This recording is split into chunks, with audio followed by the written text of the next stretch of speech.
Greetings, sending you all some warm, positive vibrations. This is Body Culinary. I hope that everyone's morning is off to a great start. So hopefully you have your tea and your water. If you haven't already, this morning I posted a video. Um, where was I in history?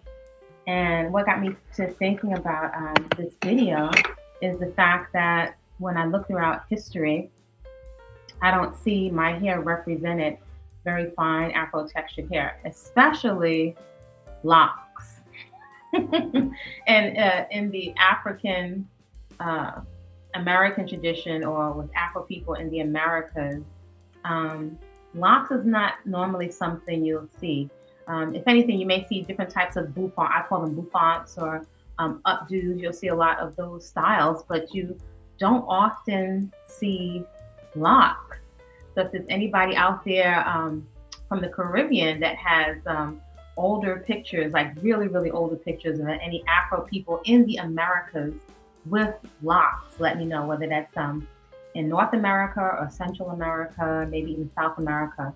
Maybe you might find it more in the Caribbean, but I would love to know, have any of you seen any old pictures of family members or women in your community with locks? So it got me to wondering, where else in history have women of Afro descent and Afro ascent, where have we gone down the rabbit hole in terms of what our hair and features can do? Now, after let's say in the 18th century, 19th centuries, in the 20th centuries, in the 20s, I've always been enamored with those pictures of women with updos. Usually they were school teachers with big bouffant updos. They had really, really long skirts to the floor that were high waisted, a bit more of a Victorian type collars, longer sleeves, a little more puff sleeves. There's something very, I don't know, something very regal that I always thought about those pictures. Maybe you've seen pictures of Ida B. Wells, not necessarily Harriet Tubman's, right? I love Harriet Tubman. Though when we think of Harriet Tubman, we think of like the crone mother, right? Those women that have reached their wisdom years and they have truckloads of experience, and even they have their own type of beauty. Unfortunately, the strength, when we think of strength related with Afro women culturally, quite often what goes along with it is muledom, right? The strength is like how much we can take and how much we can tolerate. Almost like we have a high tolerance for pain. So I think perhaps that's a narrative for us to question, examine, to unpack, and to rewrite and rescript that narrative in a way that is healthy for ourselves. So working hard or being able to exhibit strength and mule and how much abuse I can take, or lack of acknowledgement, or the getting to give me gifts, or thinking I don't require reciprocation, that cape is Elgano. It's burned in the trash. That's not working for me. So to be hanging on by a string and to be a martyr, I don't think that it's serving us. I don't know that it's ever really served us to have one or two women taking on the work of protecting everybody and not being reciprocated. I don't know. It's being burnt out and fried to the edges. I don't know. It's not really. It's not giving what it's supposed to have gave. It's not working, right? If we look around, although we may see many of us that are accomplished in our chosen fields of work, aside from work in our personal lives, our personal health is not reflective of all this victory. If anything, we can afford more things to put on top of it, more makeup palettes, without making it bad or wrong. And maybe you have perhaps have a different narrative. Um, but it's not giving vitality. It's giving tired. It's giving depleted. It's giving resentful. So the muledom and martyrdom, and many of us, I have been there, wearing as a badge of honor just how much work we can take without reciprocation or without even asking for help. We don't need to ask for help. I've been there. I used to brag about how little sleep I can go without. That's not really healthy. And is that really the way that you want to live your life? It's not really balanced. So we're looking today at where was I in history? Where is my hair represented? What kind of creative hairstyles have women done with their own hair, right? Before Madam C.J. Walker introduced the perms and concholine. I don't know if anybody's ever heard the term concholine. My God, my great uncles used to wear concholine, which is basically like a potato lye, like Nat King Cole, and it was like a man's perm. And they would put a lot of grease in it. They would get a little perm, put a lot of grease in it, and they would kind of have it like a little, like an Elvis, but a black version, similar hairstyle over to the side. That took a lot of their hair out. That took my uncle's hair out, But in terms of this, I don't see my hair represented in history. And if you don't see your hair, then what are you to do? Because now we know it counts, right? I remember getting little dolls for Christmas as a little girl, and there were these dolls that were vanilla dolls that were just painted with a coat of chocolate paint or dark brown or brown paint. And the features did not look like mine. And I remember that, not only confusion, but I was kind of thinking like this doll doesn't look like me. It could blink, but the doll didn't look like me. And it's taken years for them to get dolls that look right, that really mimic us and our unique texture hair. If I look back, it was quite insulting. I knew something was wrong. As I got older, I was like, why couldn't they take the time to be creative to figure out how to get the hair right on the doll so that I could play with hair that looks like mine? I think it does affect us to be able to never see our own dolls at the center of our world that look like us. Well, when we have to learn how to braid hair, the hair resembles the hair on our head. And so I don't think it lends itself to esteem. A lot more technology, a lot more different types of dolls with yarn and different types of textures and curly, kinky waves and stuff like that. And I have to say, if I was going to play around in a wig, my first choice would be an Afro because I love the 70s. I'm a 70s, I'm a Soul Train baby. I grew up on Soul Train. When I look, though, back in the 20s or even in the Victorian age, at the turn of the 18th century, when I look at a lot of the dresses that I like, a lot of the regal dresses, I often wonder, where am I? I don't see myself represented. I definitely don't see my hair. And so it makes me think similarly to when I've tried so many tutorials on YouTube, and pretty much most of them, if not almost all of them, never turned out right. My hair, never, ever, ever, right? And instead of being frustrated, similarly to when I was a little girl, when I was a young girl, and you're mimicking other hairstyles, maybe from your Dominican friends or friends that maybe have a looser texture curl pattern, my hair never looked right. It was never. Once I got the perm, the plaits, my hair was healthy. My mother did my plaits. But once, I looked at some of my friends that I worked with, one of my first summer jobs, and I was looking at their hair was moving and it had bounce. And I was like, how come my hair doesn't move like that? So sometimes I would stare in wonderment, right? Then I learned that these girls will get what they call a Dominican blowout. I didn't know there was such a thing as Dominican blowout. I didn't know there were Dominican hair salons. So that was a secret I learned as a young teenager. These girls were going to get their hair done. So I was like, Dominican blowout. What are they doing to their hair that's making their hair move like that? Because my hair doesn't move like that. And my mother took her time. She washed my hair, greased my scalp, pressed it. Sometimes my ear suffered from getting, burns. And she took her time and rolled it. And then she got advanced and added the paper to the end of the roller so it wouldn't damage my hair. And I used to call it a mushroom because it looked like a mushroom cap, right? The hair would be all rolled around and, it was clean, it was pressed, but it didn't have the body. It didn't have the movement. And I was like, why? Why doesn't my hair do that? I watched some of my friends have struggle bus ponytails that were like no bigger than the tip of my finger and just really struggling to get that hair slicked with grease because there was no styling gel, but really struggling to get all of that put into one tiny little rubber band. And it was just like, it's a lot of emotion when I think of it, a lot of struggle to make our hair do something. And I mean, I just literally washed my hair to try to make our hair look like something that it could never look like, ever, ever, ever look like.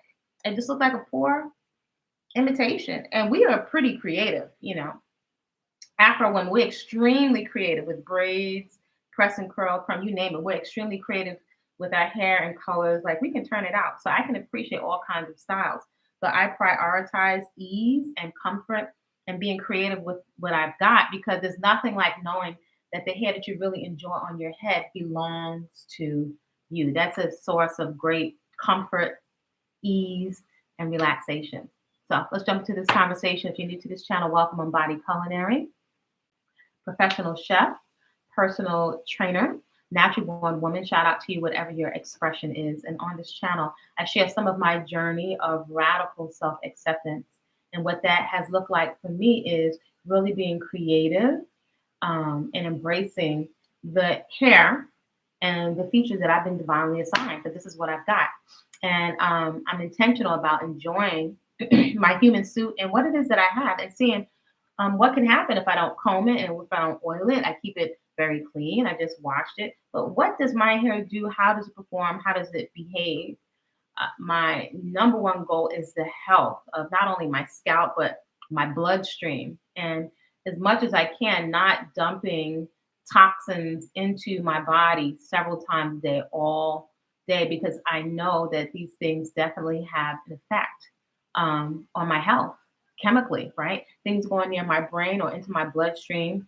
As someone that's worked in a holistic health center, that's worked in personal training, I've quite often been on the end with clients when they have been told that there's nothing else the doctors can do for them.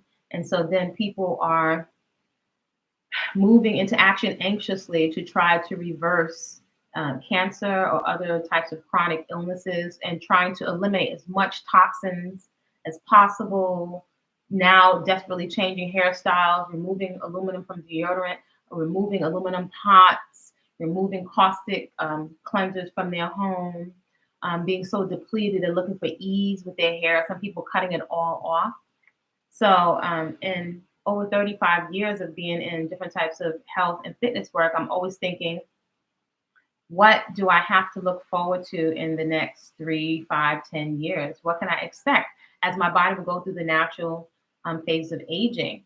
I'm sure that I've done damage to my body from being a junk food addict and being raised on so much substances masquerading as food that culturally we use to soothe ourselves, right?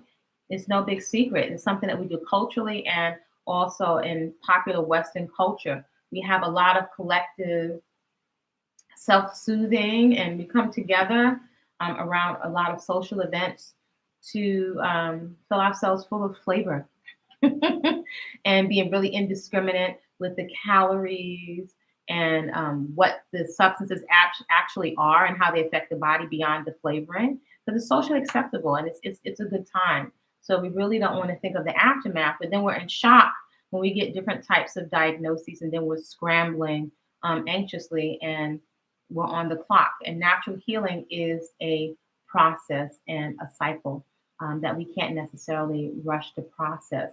So being that I know healing takes time, it's effective, but it takes time. I want to give myself every possible chance at my body doing what it knows how to do, right? And I acknowledge that we can really burn the body out and deplete the body with a lot of our recreational activities, right? The body doesn't care about your schedule. It wants its rest. It wants its nutrition. So on this channel, I share some of my journey of radical self-acceptance, my accidental hairstyles, or actually the hairstyles that are more complementary for the fine, kinky, textured Afro hair that I have with no oil or whatever. And I also share 3 leverage lifestyle practices that give you so much more for the investment of your time, your energy, and your attention spent on the internet. And those leverage lifestyle practices, those are peaceful consumption, food that demonstrates that it loves you back, a daily personal movement practice, and garden/nature therapy. If these are consistent practices, perhaps we can position ourselves more to be able to get off the medication and to be able to trigger ourselves into relaxation just from lifestyle practices. So they are not to be underestimated. If you have enough room in your space for an exercise mat, you have enough room to administer therapy to yourself. Save you a lot of time and money. You can really get into some deep self-therapy. So, have you seen any pictures of women with your texture of hair at the turn of the century and really, really, really old pictures? Have you seen your great, great, great grandmother? Have you seen those women that had really beautiful skin in their 90s, right? I got to meet, I knew both of my great grandmothers, and both of them had really, really good skin on both sides. Actually, my grandma Mackie and my southern side had really glass, down under the Korean girls say glass skin. But my great grandma Mackie, they were using liniment, olive oil, Vaseline, and lard. But I could definitely say they ate more real food. It wasn't really in their budget to eat all of this processed stuff. They couldn't afford processed food. They couldn't even really afford to snack all day. So that's a major difference. I'm sure that contributed to their health and also to their skin. Those women back then, they weren't big smokers. Definitely, they weren't big smokers of pot, but all different types of vaping, smoking. I don't know how many different substances were smoking, how much drugs and processed foods. That's a big difference, right? When we like to brag and say, oh, you know, the older people, they did this and that. I'm sure our lifestyle is dramatically different to the things that they ingested into their bodies. I don't think they could afford today to go into a Dwayne Reed or a CVS to buy all of these different products. So they had a lot less ingredients and chemicals going into their faces. Now, when we talk about their style of dress, I absolutely adore the older style of dress. Again, the Victorian age. Actually, I've seen some women, some African women in the Victorian age that have some really, oh my gosh, there's some stunning silhouettes, right? In terms of the way that the big skirts fall. They had their own style. Actually, the different types of jewelry that they were wearing. And the biggest thing is the bouffant hairstyles that they wore. So I often see them have their hair because our hair grows up and out rather than down. And so until my hair got a little bit of length on it, I didn't see my hair start to drop. So my hair is pretty light and fluffy. I just washed it, so it is wet. But now it hangs a little bit. So a lot of the sculpting, I can still sculpt it, but every time it grows to another length, it behaves differently. So I'm always having to patiently play and be creative and see what my hair does. I think I have, is that some gray? I think I might have a little gray over there. So it's a discovery process. And when we tap onto that, I can now see if my hair has a little length. All of my hair is super duper flat.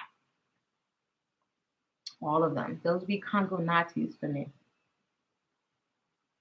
So this is not me trying to do anything. This is just how my hair behaves. Some people might really panic at this, but I'm in a phase of like, this is what the hair does. It has an interesting brownish red color. So I think it takes a lot, or just some relaxation and some patience and some acceptance and some willingness to explore, right? Hair locks together very easily. So I could pull those apart, but I'm just leaving those together right now to see what the hair is, how it behaves, what it does. I can rest assured that it's very, very clean. Again, I just washed it. It's going to dry very quickly because of not having any oil in it. I'm not going to twist it. I'm sure when I go outside, it'll be preferable if I put a scarf on it when I go into the garden. But I've been playing and very quick hairstyles, so I don't want to spend a whole lot of time on my hair, but I'll play with some of the vintage styles and even the Victorian styles that I find online in my research.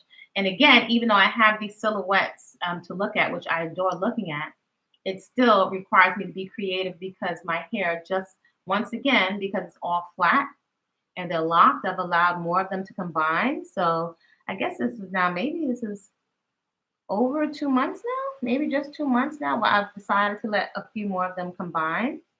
So I can still kind of pull this apart if I want to, but I'm not twisting it. So I've decided to let them combine again, which might be like scary territory for some folks, especially as I only have about maybe 30 or 31 locks. They are all flat. They're all not twisted. So maybe before in my mind, but I had no idea of what my hair would look like. I'm like, oh my gosh, I'm going to be looking like the reggae group Still Pulse. And all my hair going to be mashed together. Plus, it's flat.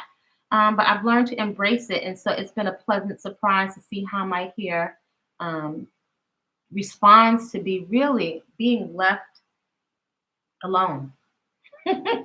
Left alone to rest and to flourish on its own. The body, sometimes I just think I watch us kind of in my own perspective, just one woman's perspective.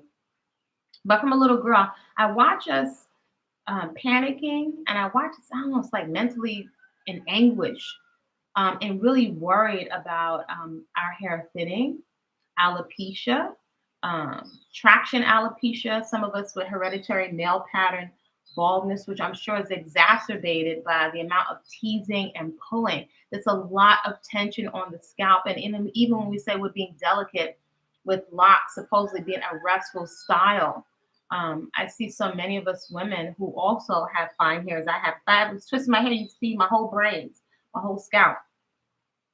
So in anxiety, we keep doing more of what's actually doing some damage and often permanent damage, right? Our scalp, we're already seeing it's very, very scalpy. And like we have this thing with wanting the hair to look neat so badly that we just won't stop twisting. And it's like the hair is hanging on by such a thin thread. And not only do we keep twisting, we start looking for ways to add faux locks and add extensions to the hair that's already weak from the follicle, right? So I don't have any pulling here, but just in feeling my hair and exploring my hair, I could feel that allowing my hair to join would be good, healthy for my hair, right? So these are what's left of my double strand twists that turn into locks. And periodically I let them break off, or periodically I trim them off. But I could feel that these were big, fluffy double strand twists, right? And I don't know if I had 60 or 70, and I have 30 locks. I'm letting them combine. I could feel intuitively that it would be healthier for my hair to have a stronger base, right? So that's why I've allowed them to combine again where I can. This feels healthier, and as the hair matures, I can see more of how it's going to behave. So again, these will likely all be cut off. I'll cut them off, or I'll let them break off. But in general, I really don't think about my hair that much. So I prioritize, again, ease and comfort and relaxation. That is so key, right, to a healthy lifestyle. We keep thinking about doing more things.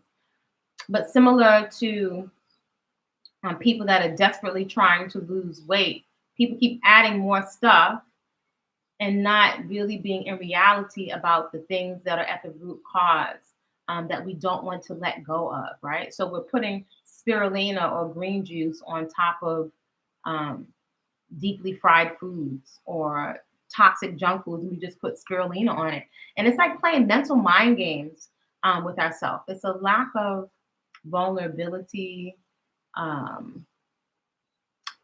honesty. It's a lot of denial and cognitive dissonance. It's a phenomenon with humans today.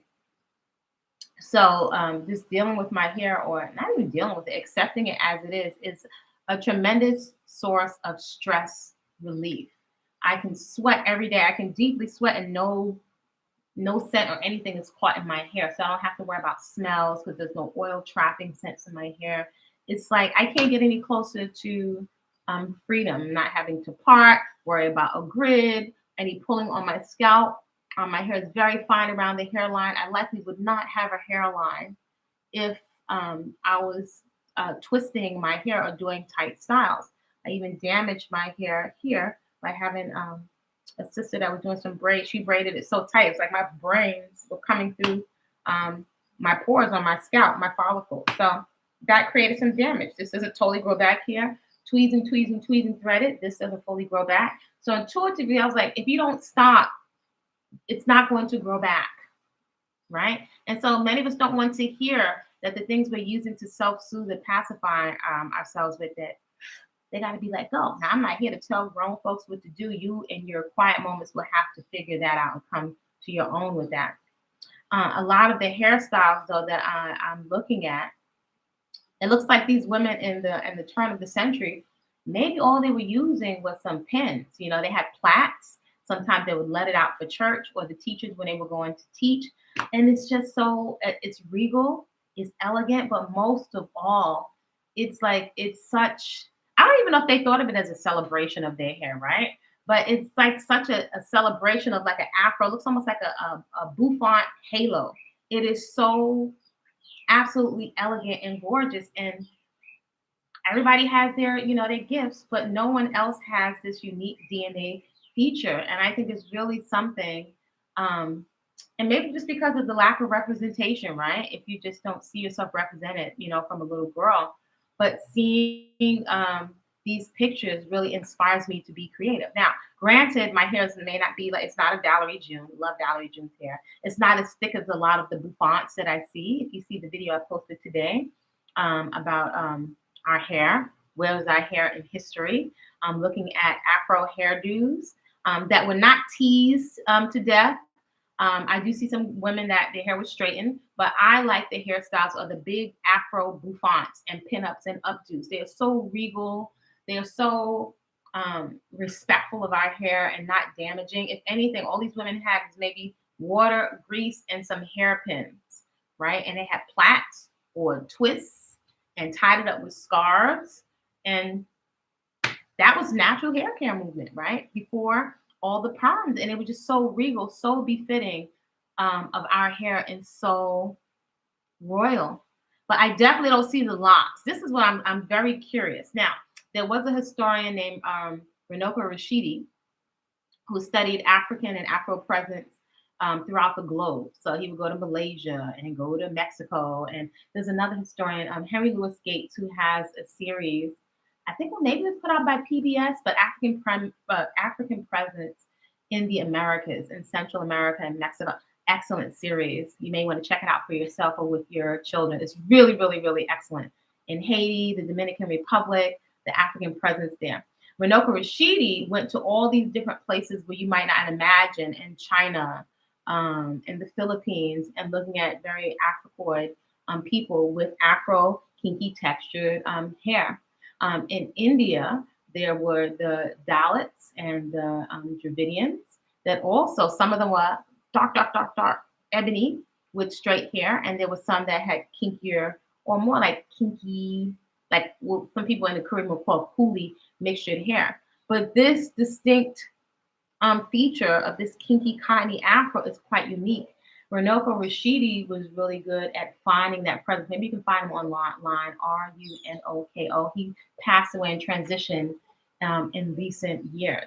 But without going into all these historians, even in the Americas, there were a lot of women who had these really regal fonts. Their hair, they had the fantastic updos, and also their style of dress.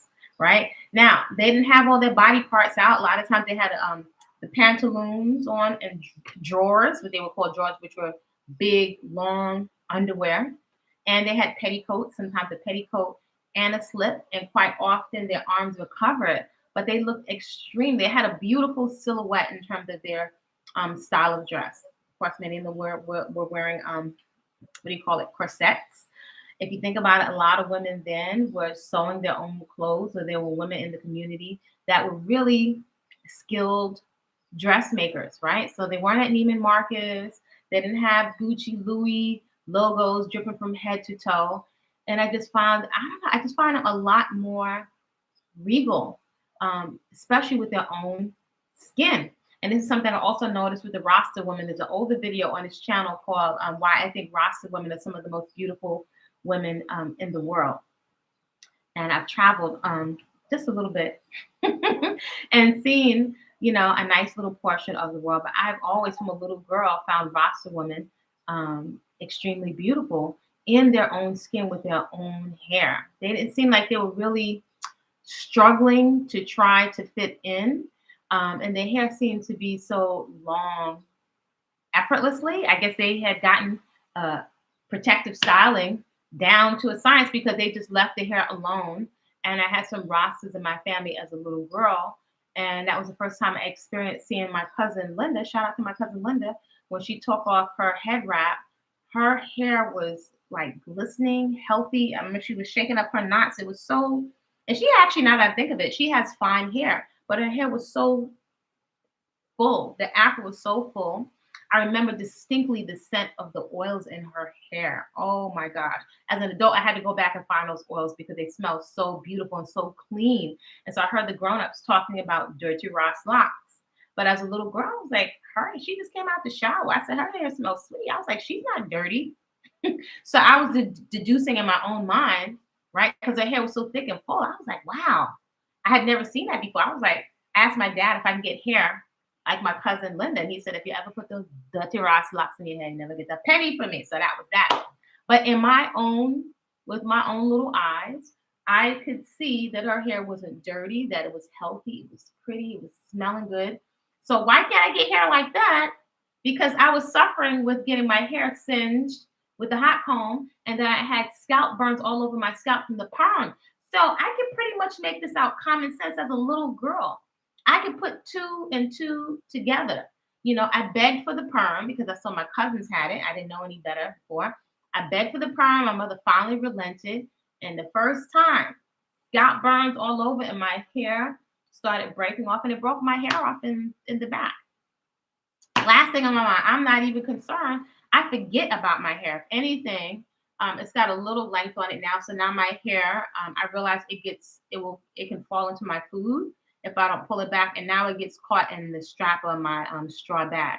So now I know it definitely has some length. And I hear some women on YouTube saying, wow, I never thought my hair could grow this long. I don't know if I think about it like that, but it hasn't been at this length. And I know I've done several cuts or trims, but the most beautiful thing is I don't think about it so much. I feel very relaxed and grounded in my skin.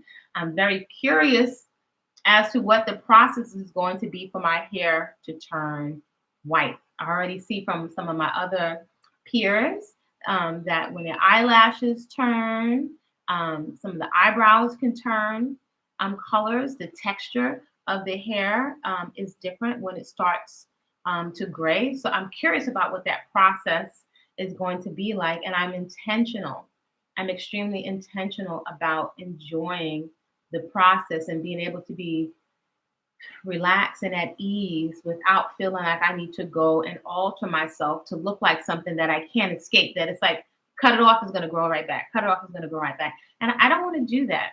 You know, I like expressing respect, self-respect for myself and keeping my body parts healthy and cancer-free. Plus, I know I can have a lot of fun. I have fun with my food, have a lot of fun with my daily movement practice, and I can have fun with fashion without breaking the bank. That is not a priority in my life at this point. I don't know if it ever will be ever again. Just like I threw out the shower caddy, I do not prioritize spending a bunch of money on clothes that go in the garbage. I don't. I enjoy fashion very much, but I study, just like with my hair, silhouettes that complement my afro, silhouettes and clothes that are breathable, where my skin feels like it can breathe, because that's really, really important to me. But fashion that I can enjoy. And I think about, how do I want to feel inside of my clothes? I think about, how do I want to feel in my body, right? For example, food drunk, food tastes good going down. It does not feel good to be food drunk, right? To not be able to feel my core muscles, or to feel sluggish, that doesn't feel good. Or to have so many things on to make myself look other than myself, to be like, what is it? Maybe, wow, during COVID, now it's 3 years, we lost a couple of years. Maybe 3 years ago, 3.5 years ago, I decided to play around with some makeup, to buy some makeup. I was like, okay, let me see if I can get into this makeup. And I bought all this different stuff, a bunch of money, because usually I don't like to waste money in those things. But I was like, I figured it's an experience. And I have some friends that are dear to me that are really masters with makeup. Like their weave snatch looks fantastic. So we were talking about the art of the ritual, your personal rituals with makeup. So I can get into that. So, I like to play around with pictures and do my own little photo shoots. It's something fun that I do on the side. And I put this makeup on. I felt so uncomfortable. I did not feel like myself. Now, Granted, maybe I don't know what I'm doing. I'm not a professional makeup artist. I don't feel like food or fitness or your lifestyle, I don't feel like it should have to be hard. If it's too cumbersome or too tedious, then to me it has to go. I prioritize the ease and the comfort as my number one priority. But it just felt greasy. I felt like my skin couldn't breathe. You know, concealer and contouring. Like, why do I have to contour my nose to make it look aquiline or something else? This is an Afrocoid nose, right? In my family, we have Patti LaBelle noses, right? They come spread across our face. I have no desire to alter that unique DNA stamp. For what? To look like what? To who? No. It's healthy. It's healthy and it's unique. I'm not in that business. So no. So I'm really about celebrating this. I want to enjoy it as my skin ages into my 60s and into my 70s, just like I saw my great grandmas. My grandma Lou, she left. Most of the great grandmothers left almost right before 100. And I've watched her comfortable in her own hair and skin. That has had a tremendous, that and her demeanor and attitude has had a tremendous impact on me. A tremendous impact on me. My grandmother was not a vegetarian or vegan, definitely not a raw foodist, yet she is my inspiration for me eating the way that I do, whole, fresh, and unprocessed food. She is my inspiration because of the way she lived and she moved. She was so comfortable in her own hair and skin. It wasn't even a thought. She was just into her bush tea and her aloe and eating her own food. So those are the principles that I live by.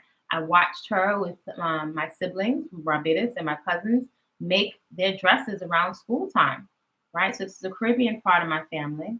I'm sure maybe years and years back, my mother's generation, my mother said that my grandmothers, they made on all the daughters all their dresses, right? And they had matching petticoats.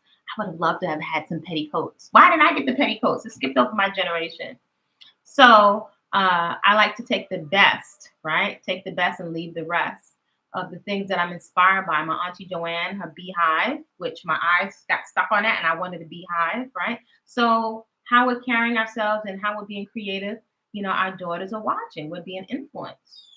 We'll greatly be copied and we mimic. And so I'm really enjoying playing around with these hairstyles, even though most of the time I'm likely going to have to be creative and do something else. Because once again, my hair is not out in the loose, unnatural. It's these flat locks. So it doesn't fall, it doesn't behave. So as I'm studying the silhouette of the styles, I'm just being very creative. I'm actually just being creative to see what comes out. So when people ask me sometimes for a tutorial, I'm really just moving, quote unquote, in the spirit or in a vibe, if you will, and seeing what happens. I'm trying one thing from what I see, and it never comes out the way I had envisioned because it's just not that hair. I just don't have the hair that I see, and I don't see my hair represented. If you don't see your hair represented, what are you going to do? Do you just fit in, or do you chart your own path and go down the rabbit hole, which I think is actually kind of exciting. Many of us are scared of the ugly phase, but it's not real. It's not real. It's just us playing around and embracing what locks, uncombed hair. This is just another option. It's an original option, but it's definitely another option. And I would say with the priority being ease, relaxation, and a whole nother kind of confidence that from knowing that your hair is yours, it's healthy, and you just don't have to turn yourself inside and out to be creative with your human suit, right? In a way that is attractive and unique to you. Nobody else has this. So why not celebrate this? This has so many possibilities. As flat as it is, as interesting the texture and the color, this is what I've got, and this is what I'm celebrating. And so it's a lot of surprises in this hair, right? I don't have to roll it up quite often. I don't. I try to be better about going into the garden and covering my hair. A lot of times I don't, so I wind up getting caught in the bushes. But it's I can't get any more low maintenance in this. I just washed it. Probably within the next half hour, I go outside into the garden. It's going to be dry. So I can just pull it back or pull it loosely into two ponytails. Right now it's enough for a ponytail. Who knew? and just do my little exercise and keep it moving, right? I don't have to wash it often. It's colder, so we're going into the colder months, so I can just massage it with water. I don't even really think about washing it anymore either because it just doesn't draw. It doesn't hold smell. It doesn't draw a lot of dust. Every now and then, if I think about it, I was like, "Yeah, maybe I'll wash it." But I don't know if I have a schedule. I would say right now, feel I feel my hair. And I would love, it would be so nice to be a fly on the wall or to have a conversation with these women at the turn of the century, late 18th century and 19th century, to hear how some of these women were caring for their hair. Now, I'm sure we would hear the lard and the hair grease, but these women had simple styles. But I'm telling you, the styling was so, it was just, it was elegant. It was elegant. I would say elegant, even more sensual than a lot of the styles that I see today. And if you think about it, the economics, right? If you had a hairdresser or those women in the neighborhood or in the community that were good with hair, somebody had growing hands, you would go to them. Um, I don't know if we would have seen the plastic. I'm sure maybe they had wigs. I know if anything, they had more church hats. Um, but just people had growing hands. And I don't know what those women would say about gluing faux synthetic plastic hair, gluing it onto our hair and our scalp. I think those women back in the days had much healthier hair and more length retention. I found their styles extremely creative. So I'm still curious to see if I see, which I have not seen anyone with locks. I definitely haven't seen any Afro-American women with locks in history, right? With all of this history, I haven't seen this. So if you don't see it, what can you do but contribute to the conversation, right? Or to leave. I like to say that I'm vegan, or I like to think that I have my grandma Lou's her recipes for her sweet coconut bread. Not even a recipe, just from spending time with her. But I know I am not going to add white sugar. I'm not going to add white flour. Though in the tradition of Grandma Lou, I like to think I'm adding on to the chapter in terms of how I'm preparing a lot of her Caribbean and a lot of soulful ingredients, but I'm not deeply frying anything.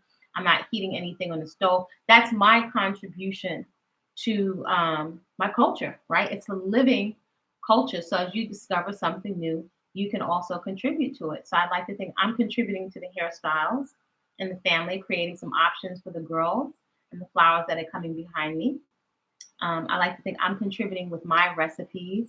I'm contributing with other ways for the women in my family and my friends and my peers to be able to move and exercise, not for exercise sake, but and it's really important, to have therapy that can be administered to ourselves.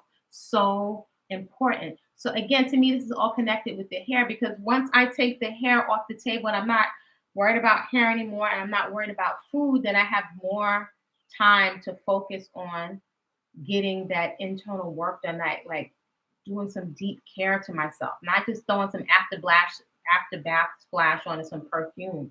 The mental gymnastics, the naps, the exercise, the stretching, these are non-negotiables.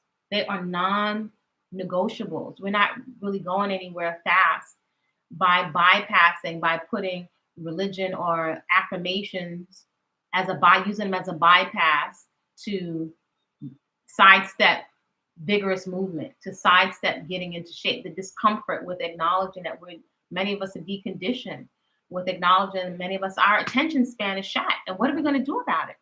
Because if we're not addressing these things, we are going to pay very dearly in the coming years if we're not making consistent deposits into the 401k of our health and our vitality. The good news is that there's an enjoyable lifestyle that is therapeutic, that is fun, that doesn't break our bank, that we have access to. So that's why I'm so passionate about those 3 leverage lifestyle practices. Peaceful, I call it peaceful consumption, food that demonstrates that it loves you back, garden and nature therapy, and a daily personal movement practice. The hair, we're taking it off the table because we don't have to worry about hair anymore. It's an option, right? No going to the salon. I don't have to run to the gym. I can be as creative as I want. I got more choices for creative styles. So that's off the table. So just freeing up all these different things, this extra stuff, it leaves more time for not just on the calendar, but also internally making space, internally having some brain space, right? The mental space, so you have access. So you get off the treadmill in your mind. You have access to change. You can kind of mitigate and neutralize a lot of the overwhelm, right? You can't see it with your eyes, but a lot of that overwhelm and that anxiety is driving a lot of our behaviors. And many of us don't feel like, especially young flowers, don't think you have anything to look forward to.